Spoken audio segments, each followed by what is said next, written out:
Bonsoir à tous, bienvenue dans votre émission La Réunion Léla. Ma question c'est, est-ce que en cette année 2020, on s'est changé? Est-ce que le Covid nous a changé? Est-ce que c'était le moment pour nous de changer, de se métamorphoser? La question elle est là parce que Guy Roger nous la pose aussi dans son livre Métamorphose. On en parle dans Causement Réunionnais.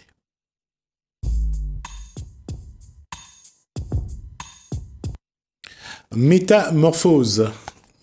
La seule chose le seul souvenir que j'ai de Métamorphose, c'est que lorsque Actarus se jette dans le vide, il devient Goldorak.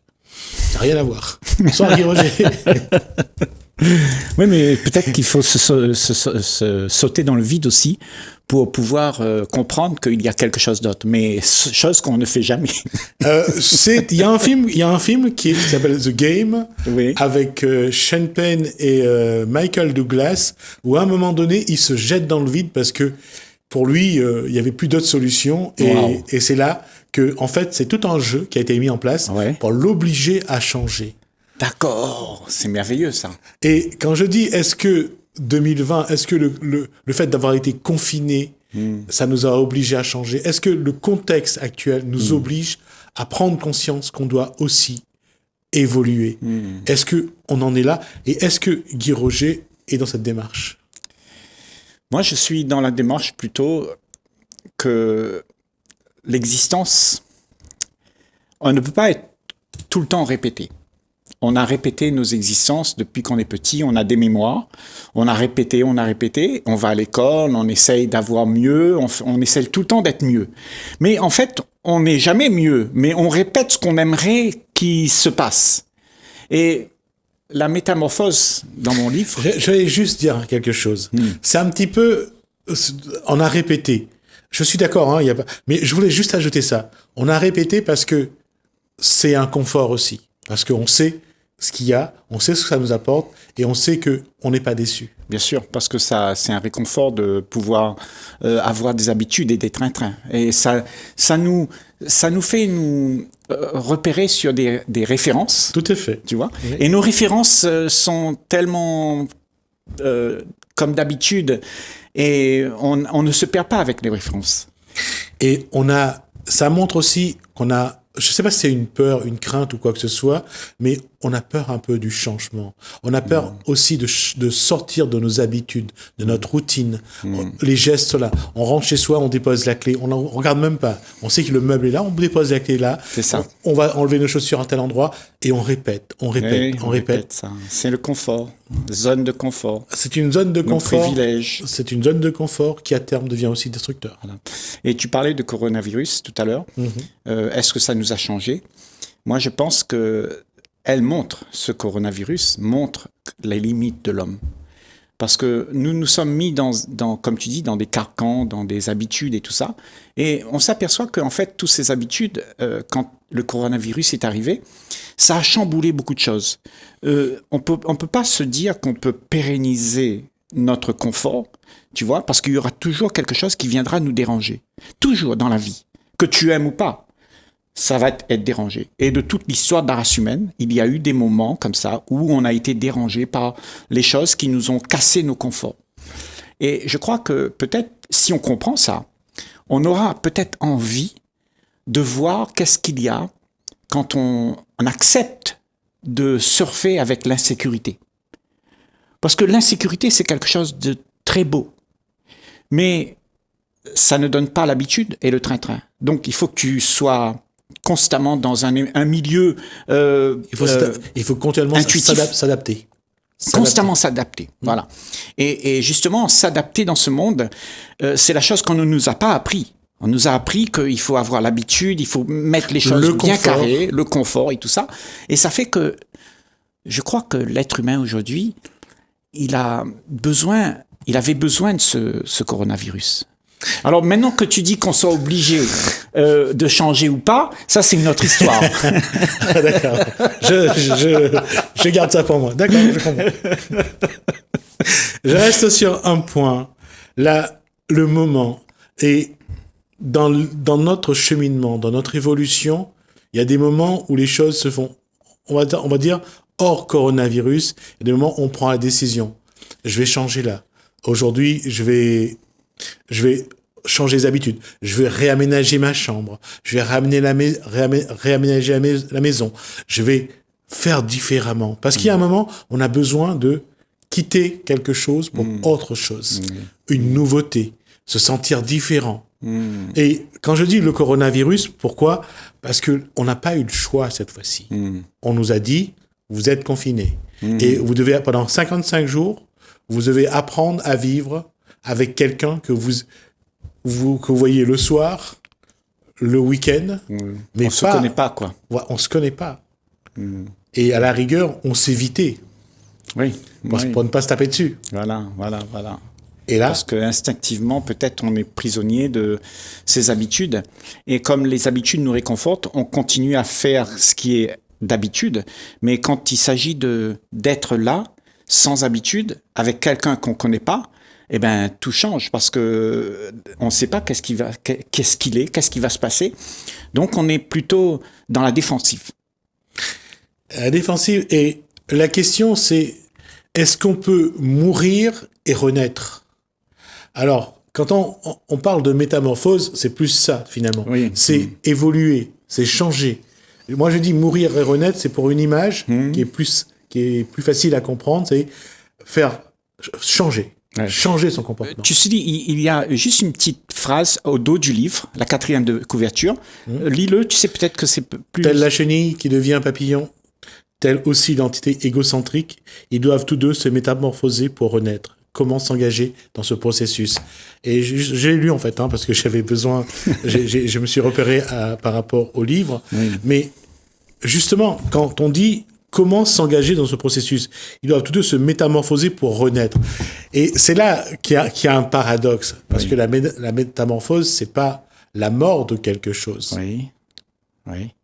On reste vivant, mais on renaît quand même de quelque chose de vivant. Oui, mais pour que cette renaissance puisse avoir lieu, il y a quelque chose de vieux qui doit s'estomper. Il doit s'effacer. Il doit s'effacer. Et ça, c'est la chose, peut-être pour nous les humains, la chose la plus difficile de concevoir, que ce que je suis, comme j'ai compris, doit s'estomper. Mais ce que je suis en réalité doit être là. Mais pour que ce que le vrai puisse être là, il faut qu'il y ait quelque chose que tu as inventé qui puisse être effacé. Tu puisses l'oublier.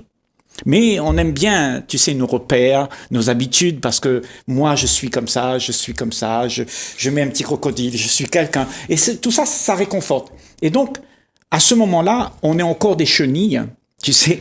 On va dire juste qu'on crée son personnage. On se crée un personnage, bien sûr. on se crée son personnage. Et effectivement, on est la chenille.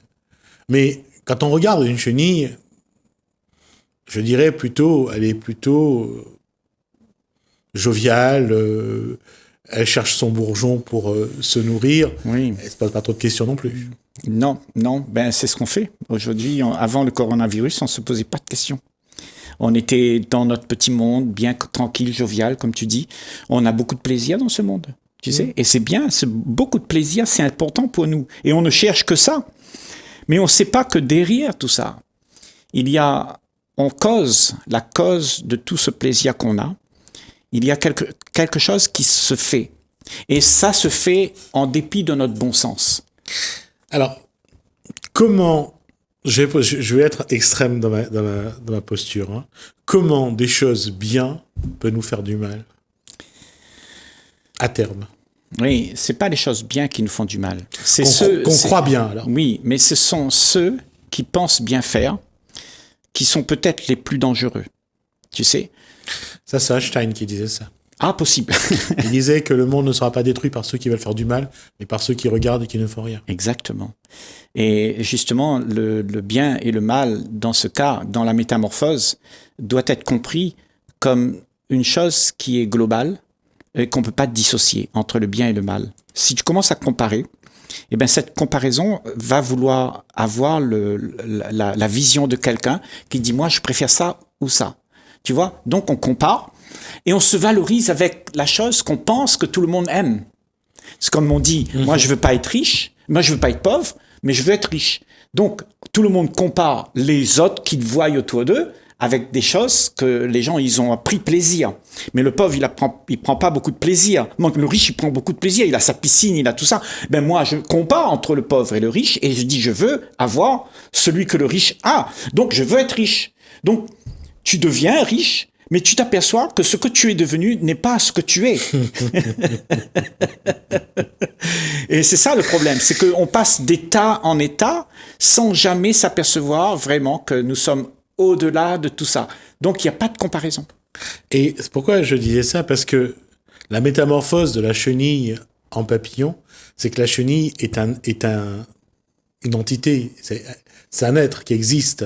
Mais passer d'un être qui existe à un autre être qui existe, c'est bien une métamorphose, c'est pas une renaissance. Oui.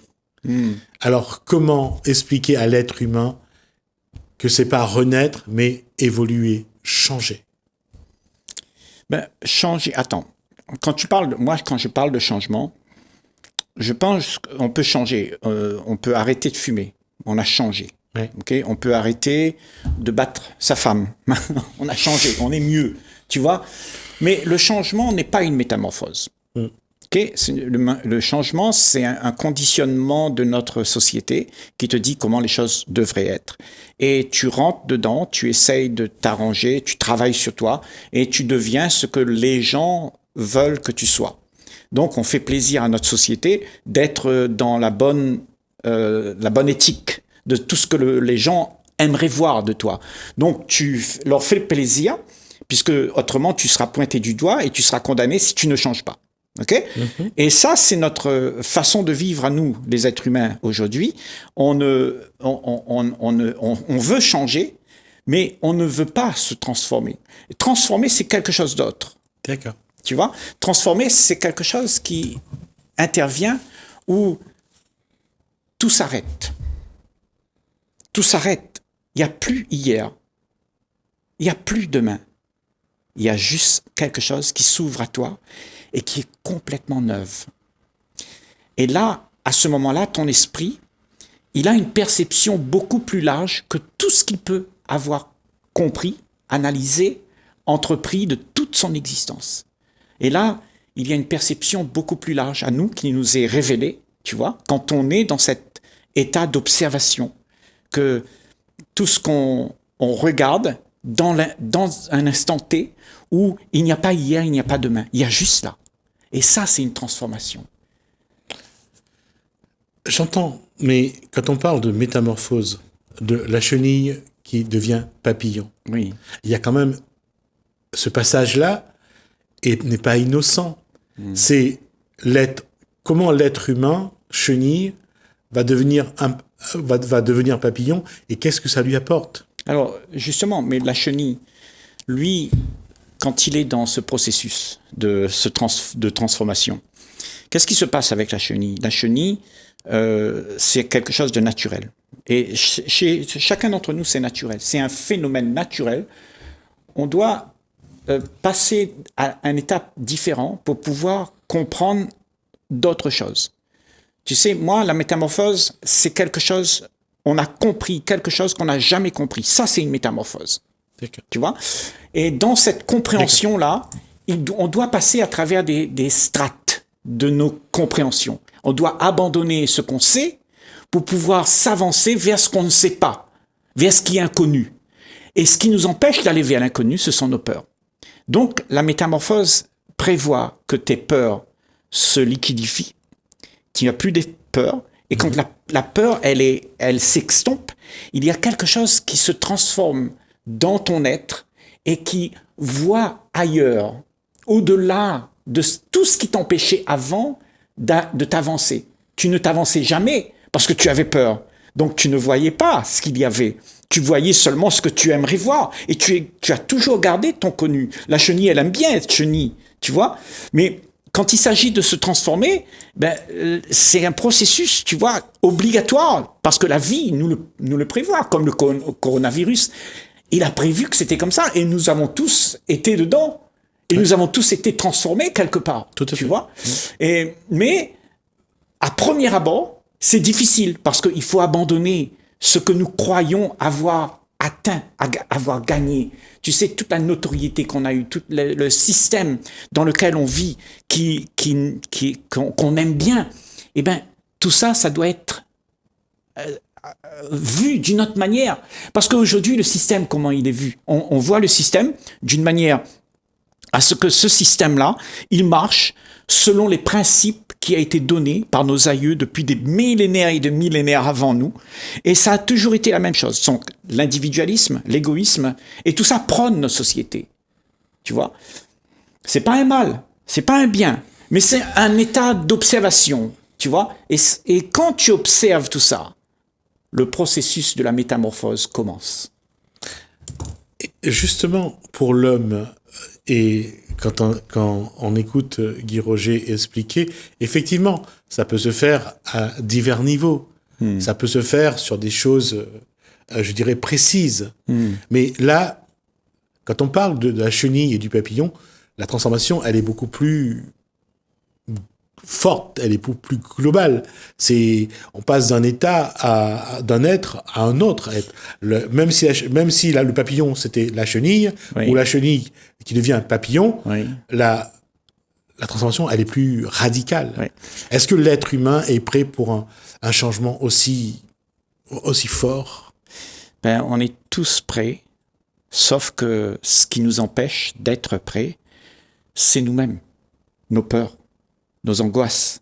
C'est ça qui nous empêche. Parce que tu vois, aujourd'hui, quand on te dit, moi si je te dis, tu peux voler, ben tu vas me dire, il est fou.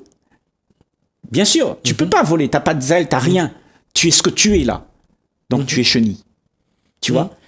Mais une chenille, je dis un jour tu vas voler. La chenille se dit, mais t'es pas fou, non, je connais pas, c'est pas, parce que c'est pas dans son, c'est pas dans son truc. Mais un jour, il subit la transformation et il s'aperçoit que l'impossible devient possible. Tu vois? Et nous, les humains, c'est pareil. On pense que des choses sont impossibles.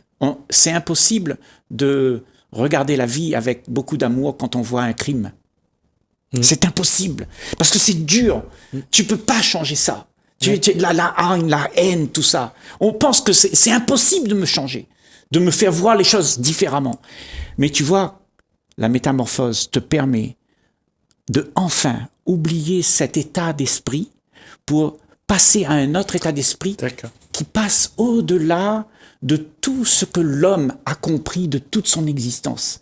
Parce que tu vois, la chose qui va nous sauver, c'est justement cette perception au-delà de toutes les différences que nous connaissons. Tu vois? Parce que quand il y a des différences, ben, il y a des divisions, il y a des batailles. Et là, la vie est vraiment chenille, toi, tout le monde s'entretue. Et c'est d'autant plus vrai dans le sens où, quand on regarde l'être humain, il est capable de se changer, j'allais dire, physiquement, changer son cadre. Mais c'est psychologiquement qu'il a du mal à évoluer. Oui. Ben, c'est-à-dire que l'évolution, elle se fait dans le corps. Ouais. Notre corps, il a évolué, tu sais, depuis qu'on est 2 cellules, qui s'est divisé en 4, en 8, en 16, en 32, et en 64, et ainsi de suite. Hein. Et donc, aujourd'hui, ce que tu es, le changement que tu as pu concevoir depuis ce moment-là, jusqu'à aujourd'hui, tu as 2000 milliards de cellules qui sont agglutinées, et ça fait ton corps. Ça fait que toute la mémoire de tout ça, l'ADN et tout ça, te permet de savoir que tu peux lever ton bras. Ah, tu sais, tu vois, et tu évolues comme ça. Et aujourd'hui, on est être humain et on a des capacités extraordinaires. Tout à fait. Tu vois, ça, c'est l'évolution. Mais maintenant, il y a quelque chose qui n'a jamais évolué en nous. C'est nos peurs, nos angoisses, nos haines, notre égoïsme. Ça n'a pas encore fait son chemin. Et ce chemin-là, il doit être conçu à travers une métamorphose de tout ce qu'on pense qui n'est pas possible. Et c'est cette question-là, justement, et ça, je me le suis posé à un moment, comment, est-ce que c'est conscient, est-ce que c'est inconscient qu'on amorce sa métamorphose? Alors, je pense qu'il faut prendre conscience, déjà, que tu sois une chenille. Nous, les êtres humains, on n'a pas de conscience quelque part. On accepte le fait comme si c'était vrai. Mais on ne prend pas conscience que ce qu'on fait est mécanique, habituel, train-train. Et on répète, sans même que l'esprit soit présent. Donc ça fait que quand tu vis comme ça, sans la présence d'esprit, le mécanisme que le corps il est, tu sais, les 2000 milliards de cellules, c'est un mécanisme. Ce mécanisme, il n'a pas d'âme. Si la présence d'esprit n'est pas là, ce mécanisme est voué à être un mécanisme qui se répète.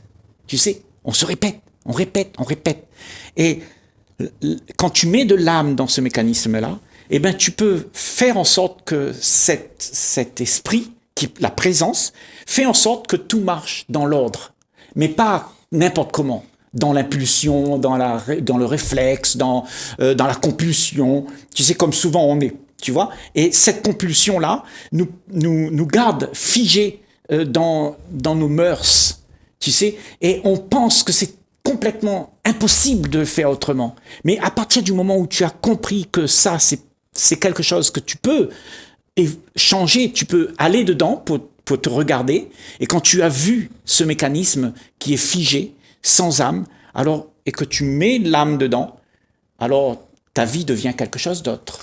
Merci Guy Roger. En tout cas, je reviendrai là-dessus, un de ces quatre, pour l'âme justement. On reviendra là-dessus la prochaine fois on a l'occasion d'échanger. En tout cas, je rappelle donc Métamorphose, Guy Roger. Donc, j'ai pas eu l'occasion, j'ai juste feuilleté pour voir un petit peu, surtout regarder le sommaire. Et je crois que c'est vrai que c'est bien fait. J'ai été agréablement surpris. Il y a un événement au portail, à l'espace Leclerc, tout le mois de novembre, les livres réunionnais, je serai là-bas pour dédicacer. D'accord, merci Guy Roger. On va juste vous proposer de regarder, d'écouter Sonia Maillot. Elle est ouvrière agricole. Elle parle de combat qu'elle mène pour se faire respecter, pour que comment elle puisse, elle aussi, demain, avoir un projet, pour avoir envie de se lever le matin sans avoir à se métamorphoser. On regarde Sonia Maillot.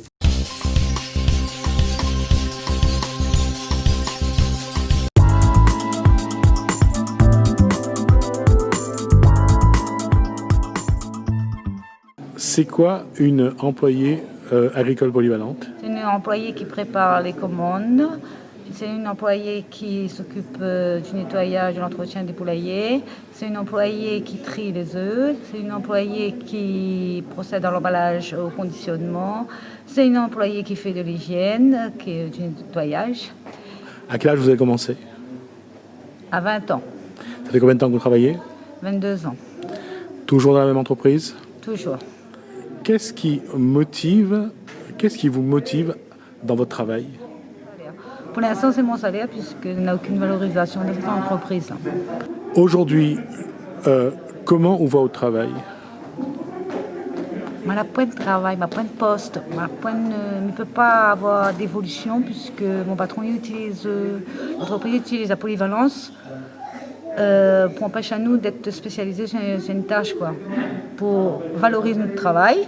C'est comme ça que je vois, moi. Que s'il y avait un réel poste dans cette entreprise-là, mais pas être à droite, à gauche, partout, et ben, nous pourrions demander des formations, parce qu'on a 20 ans, on a un compte de formation, moi, jamais utilisé, puisqu'on n'a pas de poste fixe. Et donc, je ne peux pas dire à mon patron que, et voilà, m'a réalisé tout ça, donc mes mérites, regarde mon travail, il est là, il vaut quelque chose. Pas sa polyvalence. Le fait que je commence une tâche, je ne finis jamais, je n'arrive pas à montrer à mon patron ce que je vaut. Pour vous, aujourd'hui, le travail n'est pas valorisé ? Non, franchement non. Comment vous voudrez que le travail soit mis en avant ? Déjà, avec l'attribution d'une réelle mission, d'un réel poste, et pouvoir avoir des formations pour voir ailleurs comment il est. Et pouvoir montrer, pour moi aussi être fier de moi le matin, on a ça à faire, quoi. Le matin, en ce moment, je me lève, enfin, comme on n'est réellement pas motivé du tout, parce qu'on ne connaît pas où ça va atterrir. Parce qu'il est écrit un poste sur le planning, mais on n'aurait jamais à ce poste-là. Ça veut dire que quelque part, le patron fait tout pour ne pas valoriser au travail? Oui. Enfin, de tout le groupe de production, en fin de compte. Il y a plusieurs personnes et comme ça, elle est capable de faire plusieurs postes.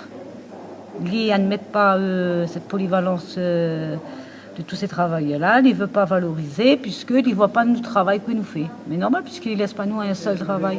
Ils n'arrivent jamais à commencer une tâche à finir une tâche que nous avons commencée. Comment on pense que vous pourrez valoriser ça? Comment, ou avec les autres employés, pourrait faire que votre travail soit reconnu et valorisé?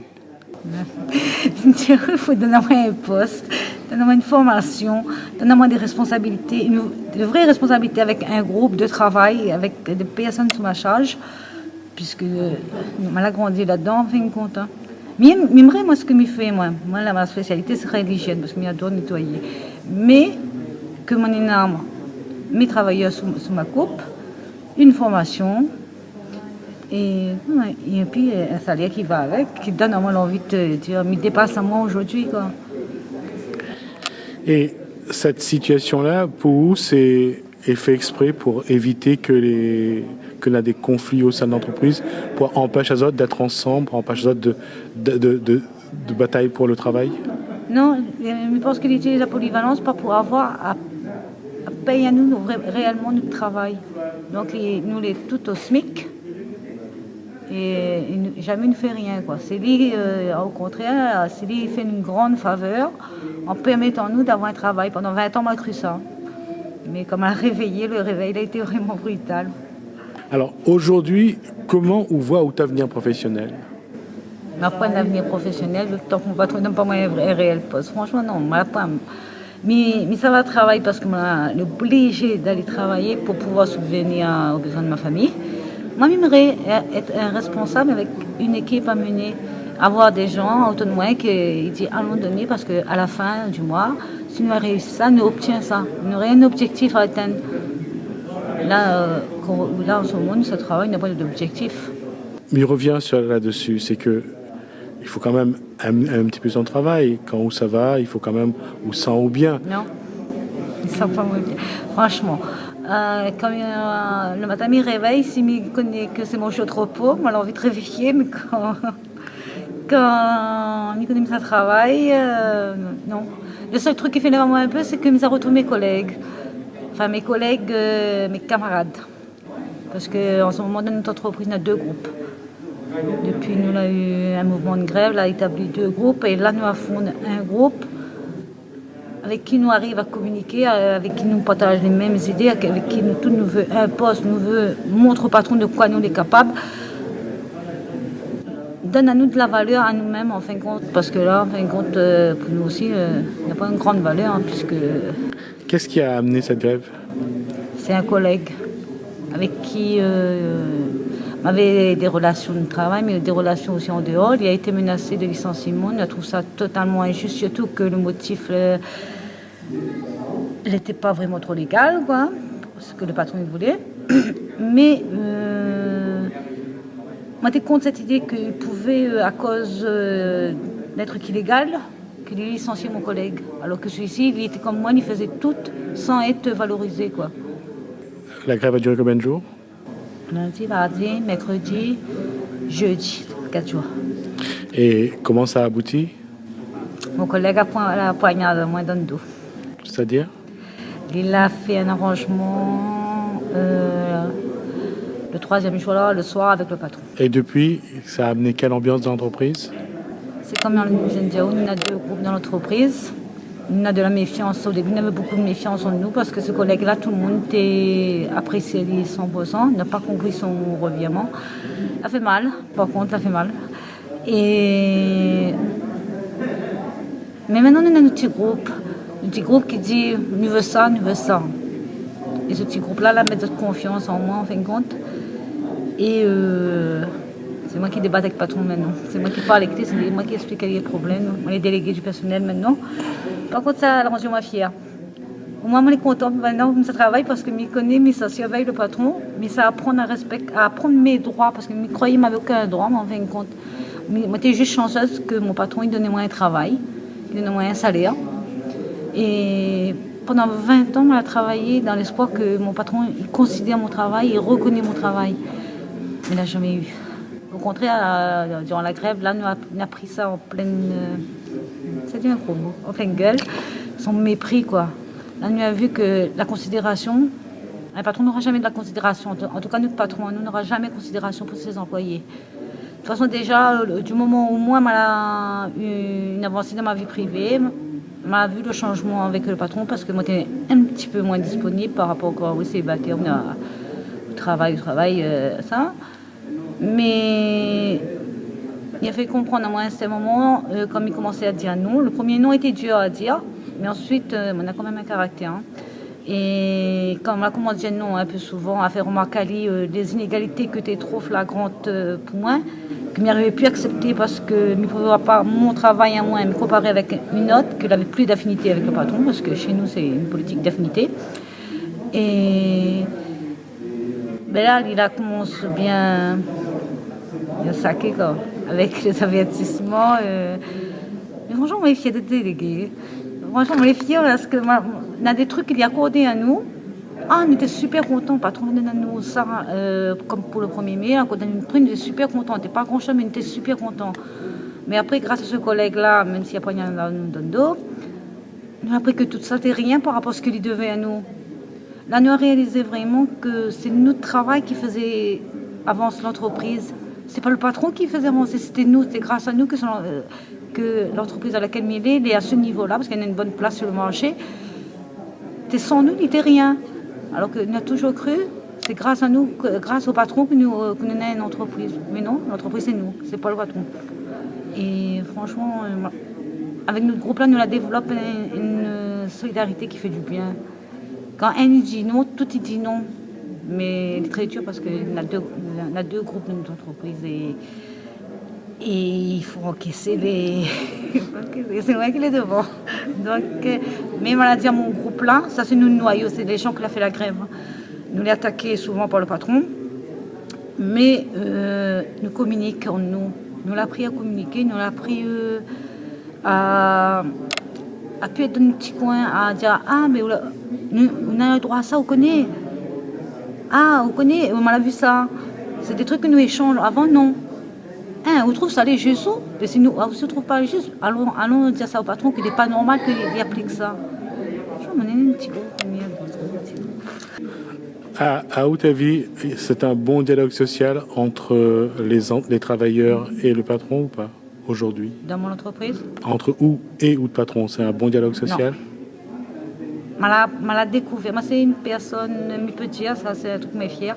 Mes parents l'ont appris à moi que ma parole n'a une valeur. Et de plus en plus, je vois que mon patron n'a pas une valeur. Sa parole n'a pas une valeur, alors que pour moi, c'est ça l'essentiel d'une personne, c'est sa parole. Et chaque fois qu'il revient sur ses paroles, sur ses engagements, ben moi, ma colère, il monte. Et mis en savoir mon groupe, vous allez comme moi. Oui, mais il avait dit qu'il n'aurait été comme ça. Oui, mais lui, il dit non.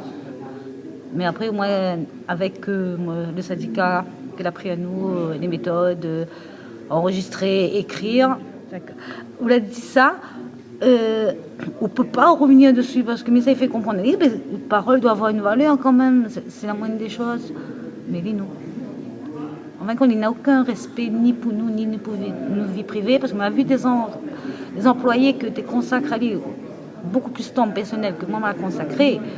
Qu'à l'arrivée, le moment de partir, elle va partir avec rien. Elle va partir sans une reconnaissance de l'entreprise, sans un rassemblement avec des employés, elle va partir et avec un minimum plus bas encore que ça. Donc, quand on commence à voir cet employé-là, c'est une personne que je fréquente en dehors aussi, voir comment il est parti avec tout ce qu'il a donné à un patron, il ne peut pas, moi. Il ne peut pas continuer à donner autant au patron à pas recevoir en échange, quoi. C'est pas normal. Non, mais lui, il ne voit pas ça, il voit. On a eu une collègue, elle était bien dans les petits papiers du patron, elle a fait sa vie, elle a eu un enfant. Durant son congé maternité, elle prend un arrêt maladie. Mais heureusement, nous, nous commençons à rentrer dans le syndicat. On disait non, vous n'êtes pas malade. Et enceinte, c'est pas malade. Dis au patron, Être enceinte, c'est pas être malade. C'est pas parce qu'on aura une vie de famille que le travail sera pas fait. Il change rien normalement. Mais les femmes plus enfants égale problème. Moins de disponibilité. Voilà, notre patron est comme ça.